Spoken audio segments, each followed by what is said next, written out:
We're Kyle and Jared Lott of Smack TV. Each week we go into millions of homes to show you great hunting. And we couldn't do what we do without TC Outdoors doing what they do.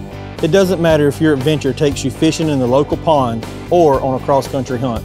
TC Outdoors is going to be there for you with gear, know-how, and support, just like they are for us.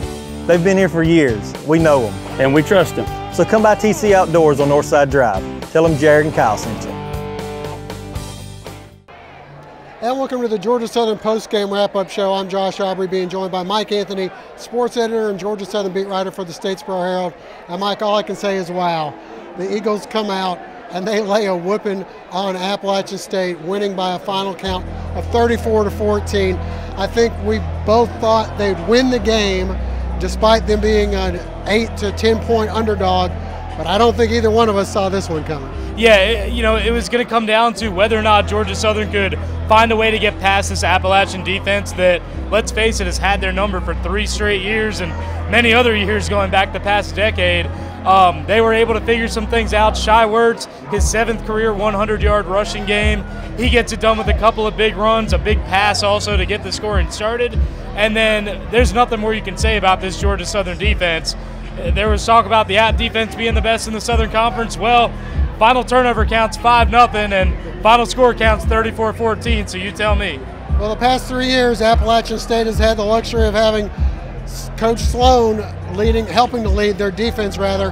Now he's with Georgia Southern. Not only does he help the Georgia Southern offense by being able to tell them what Appalachian State did against Georgia Southern, but he also knows a little bit about the Appalachian State offense, and you saw them jumping a few routes and making some big plays in this game. Right, they jumped some routes, and as they've done all year, they just didn't allow any sort of play downfield, no big plays, maybe a couple runs up the middle, a couple of first downs allowed, but it never looked like the Mountaineers were close to breaking a big play. Now, they were hampered very early on. Zach Thomas, their sensational quarterback, in his first year, he's been lights out throughout the entire season. Unfortunately for him, it was kind of lights out where he went down with what looked like a head injury, didn't return, and Georgia Southern, I would have given their defense a chance no matter what the outcome, but with Thomas out of the game and Appalachian State having to go to a second and then third string quarterback, it was really just playing right into the Eagles' hands all night. The Appalachian State defense has given up some points and some yardage throughout the year, but their offense has been able to keep up with a lot. They almost beat Penn State. You mentioned losing the quarterback. That was huge, but it looked like this Eagle defense was locked in from the get-go. Yeah, the defense was locked in, and then when they got the lead, the 17-7 lead going into halftime, what's more important, I think, is the 17 points that Georgia Southern scored to wrap this one up. Going into this game, there was the Penn State game where App allowed some in the second half. Last week they allowed a touchdown to Louisiana in the second half. In their other games, they hadn't allowed a single second half point. So Georgia Southern just racks up 17 there, really runs away with it. To me, that shows me that the Eagles are a team that not only is good enough to win, but that can win and is determined to win. All right, well, let's get out and see some highlights from Georgia Southern and App State. Georgia Southern hosting number 25 ranked Appalachian State Thursday night, the first ever FBS ranked school to come into Paulson. Great crowd on hand.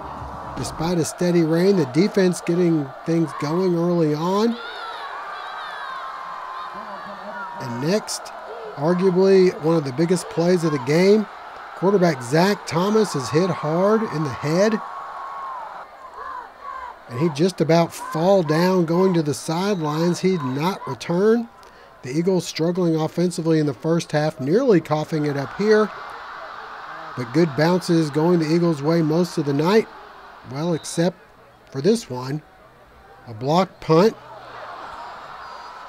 App State able to take over an excellent field position, but the Georgia Southern defense would make another of many big plays as the pass picked off in the end zone by Darrell Baker, who then makes a nice return,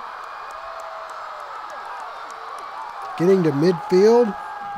And on the very next play from scrimmage, it's Shai Wertz looking deep, and it's Darion Anderson catching it in stride, and he's gone for the touchdown, and it's 7-0 Eagles. The Mountaineers respond quickly, though. Jacob Huseman going deep for Corey Sutton, He's down inside the 5, and 2 plays later, the give will go to Marcus Williams. He's ruled in the end zone, and we are tied at 7-all.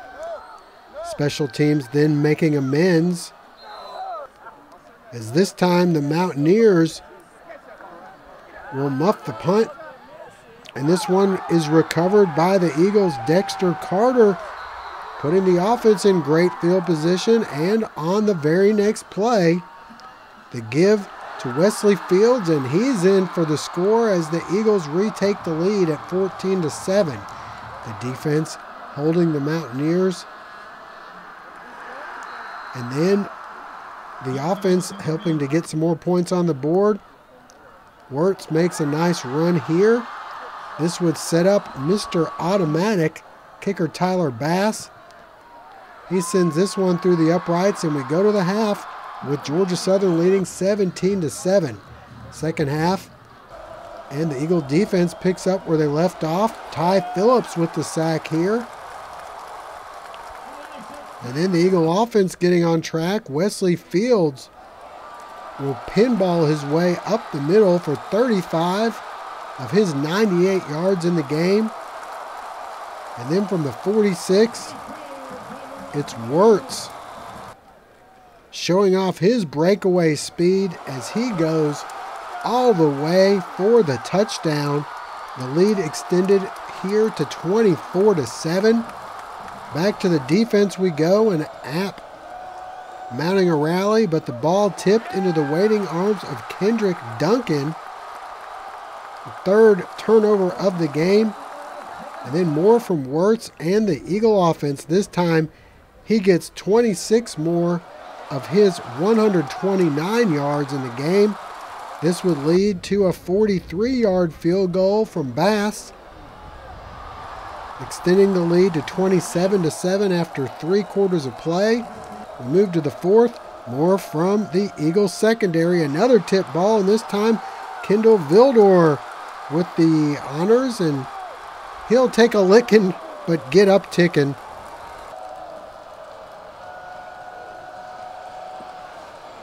Oop, 3, 2, 1. A new quarterback in for the Mountaineers, meeting the same fate. Another Eagle sack. Monquavian Brinson showing his closing speed.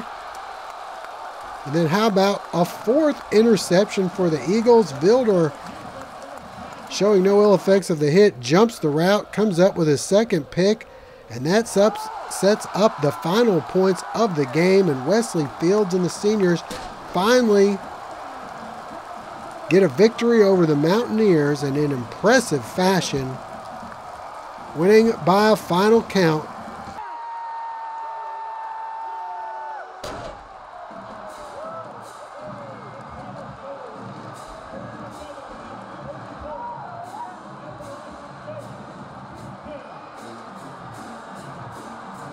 And after the game, we had a chance to talk with head coach Chad Lunsford and some of the players about the big victory.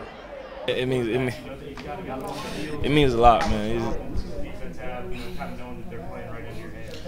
Coming in my freshman year, just seeing how the older head just working, knowing about the winning tradition.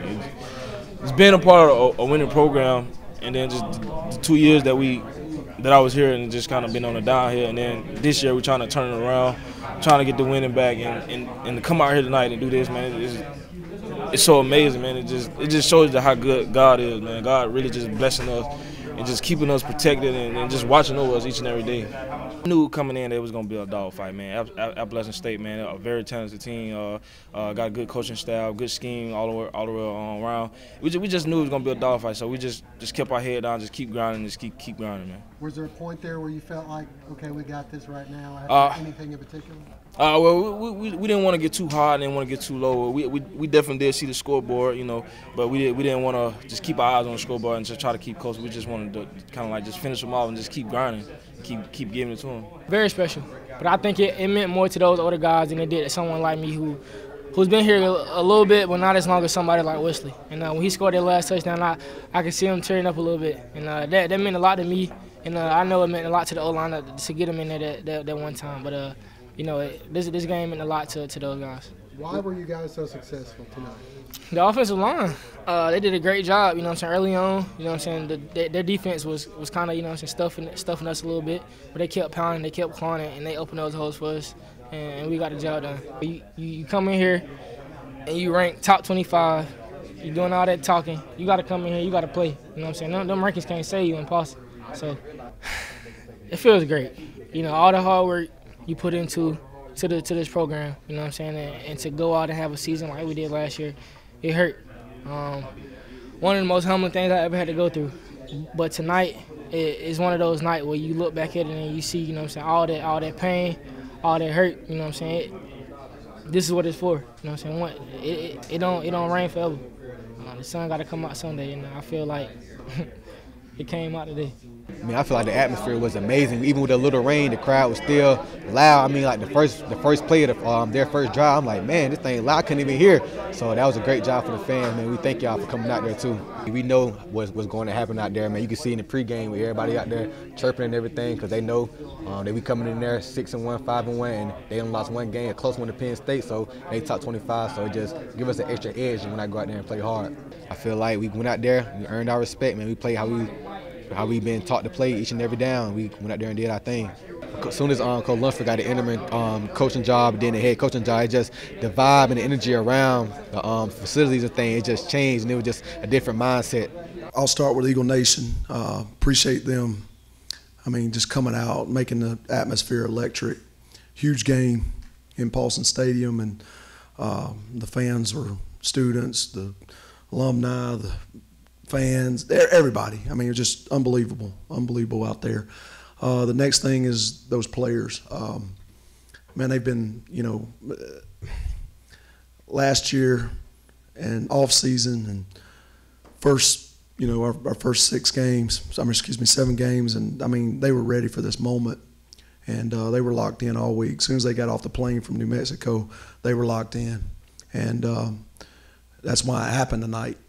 Coaches did a great job with their game plan. We knew it would be a dogfight, and our guys went into it, you know, saying 60 minutes as hard as we could go, and that's what we did. And just so proud of these players, so proud of these coaches, and proud of Eagle Nation for showing up. Well, we went into the game going, you know, they don't beat themselves, and that's what we are also.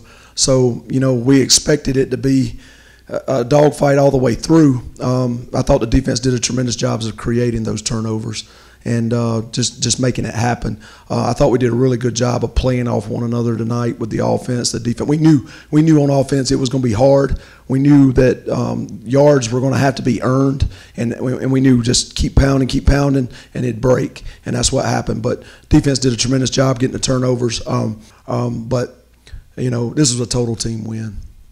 All right, Mike, so Georgia Southern gets a couple extra days to prepare for next week's game with ULM on the road. How do you feel about where the Eagles are right now, and do you hear any word on the streets of possible Coach of the Year for Chad Lunsford to turn things around from 2 wins? Well, I mean, from 2-10 to now 7-1 and still undefeated in the Sun Belt, you got to put him in the discussion, I guess, but I don't have a vote on that. I'll leave that to the guys that do. But more importantly, this is a Georgia Southern team that wanted to contend this year, thought they could contend this year. Now they're 4-0. Only one other team has that mark. That's Troy. They'll get their shot against them in a couple weeks. But now, as you mentioned, maybe a couple extra days to mend some wounds, 2 long road trips, a rivalry game. That takes a lot out of you. Luckily, they've got 10 days, but after that, they'll have to hit the road for another road trip against what now looks like maybe the favorite in the West in UL Monroe, a team that's given them problems in the past. All right, so the Eagles back in action after getting this Saturday off. We'll be back in a couple weeks. Georgia Southern back at home. We thank you for joining us. Hope to see you again soon.